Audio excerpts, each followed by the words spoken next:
Now, Hurricane Michael meets Campaign 2018, and Governor Rick Scott announcing that he is leaving the campaign trail to focus on the aftermath of the storm. CBS 4's Jim DeFede joins us now to talk more about that and also what is happening on the Nelson side of this. Nelson side, and a lot going on very much today. A lot of big news today. So let's start with the fact that the governor has decided to take off from the campaign trail. He says he may not be out there again before the election. He's going to have his wife and other surrogates campaigning for him.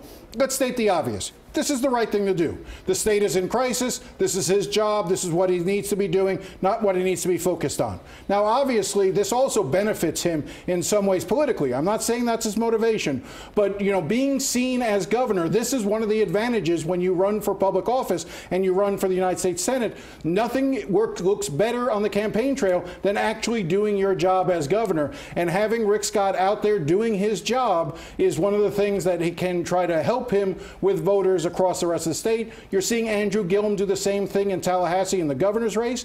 Although Andrew Gillum is expected to get back on the campaign trail soon, I think from talking to his staff, they set a standard of once Tallahassee got to 90% of its residents with electricity, they would then, Andrew Gillum would then consider going back on the trail. So I think we're going to see that later this week. And a major decision by the Florida Supreme Court today regarding the 3 retiring judges and who is going to be the one to fill those roles for their successors. This is momentous. I mean, I cannot underestimate to you how important this decision was today. This was a ruling. Rick Scott had said that he would appoint these 3 judges that were about to retire the day that he steps down from office.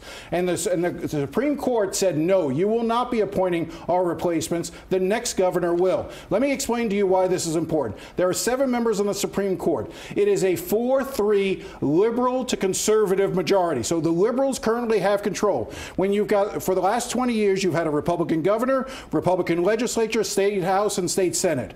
The court has been the only moderating influence from the Democratic side of things in a lot of decisions. So you see a lot of 4-3 decisions with the court siding with things such as striking down gay marriage bans, adoption issues, things like that. The 3 justices who were retiring were all appointed by Lawton Childs. So they've been on the court for 20 years.